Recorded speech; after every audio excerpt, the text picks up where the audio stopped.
Nicole again. It kind of has a nice ring to it. You just won't forget it, will you? You know, the gut, it's like the issues with the gut. And you guys, Everything. you know, you can learn more about Nicole. We've done a lot of videos, but you started with gut problem, and now you went and you got your degree and everything because of it, right? Absolutely, because that's where it starts. Well, glad you're here. And I love this topic. We're going to talk about zinc, but quick story that I told you, my liver enzymes were high.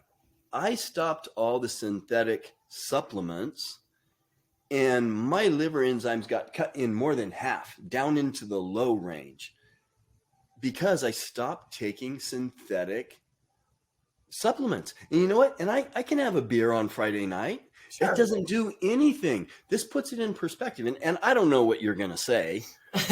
I'm just, because we didn't talk about what you're going to say about what is the right zinc or the wrong zinc. But I can have a couple beers on Friday night, you know, go out with my wife, and it does nothing to my liver enzymes. And I may be going the wrong direction, but it's interesting information. I cut the synthetic supplements out. Boom. My health improved drastically because it was like I was taking a bunch of drugs. So tell us about zinc. Where do you get zinc? What's the wrong zinc and what's the right zinc? Okay. Zinc's really interesting to me because... Was I in the ballpark? You are totally in the ballpark. Yes, absolutely. Yeah, because if you think about this, all those synthetic supplements, when you shouldn't over supplement because they all have to go through the liver and then dispersed out to where they properly need to go. So your poor liver has to do all that plus the beer you had.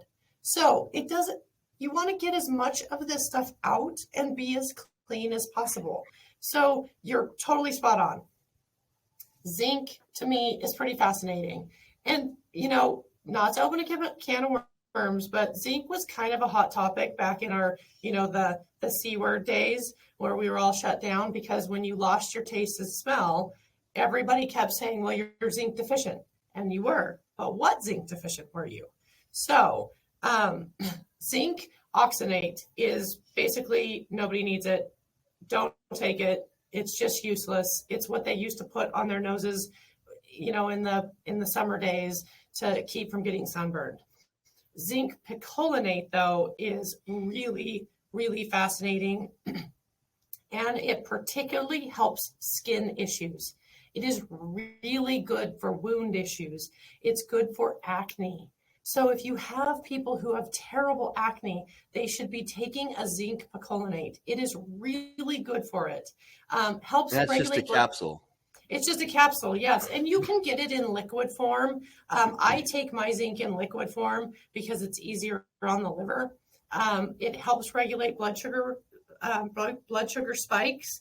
It's healthy for bone health, you guys. So all the people who are worried about osteoporosis, they should be on a good zinc picolinate. It helps reduce prostate enlargement. So say your PSA is high, but you don't have cancerous levels, but your prostate is high, you should be on a zinc picolinate. Helps with liver disease. Zinc gluconate is also very good for colds. That's what you should be taking in a lozenge form when you have a cold, the onset of a cold. This is what I put all my family on when they've got a common cold. Zinc carnosine, this one's a good one too. I love it because I have a geographical tongue. And when I have gluten or something, say we go out to eat and I don't know what's in the food, my tongue will just go through the roof with itchy and burning and all of that kind of stuff. And it looks like a road map. Zinc carnosine really helps that. It helps with SIBO, mouth ulcers. It's a huge benefit to the immune system in the gut. So without fail, everybody should be taking a zinc carnosine. But the last one here is zinc bisglycinate. Again, very healthy for the skin, but it is also really good for the eyesight. So if you're having eyesight problems, get on some bisglycinate. I'm going to always ruin it. It helps production of testosterone. So my guys who have a hard time having testosterone levels come up, I put them on this. Also, it is the best form of absorption. So this particular zinc is huge, and it has the best absorption rate. But the big one here is this is what everyone should have been taking during those C word days. Yes. Because this is what made you lose your taste and smell. This is what you were deficient in. And you know what, Nicole? I never got the dreaded virus. Yeah. Didn't get it. And no vaccines either. But 3 things. And I tell people, somebody asked me, if you could only take 3, it was my daughter asked me, if you could only take 3 supplements, what would they be, Dad? I'm going, that's a hard one. It's a hard but one. It's not really. I said, okay, I would take my vitamin D, which has K in it. So that's one. Yep. Magnesium.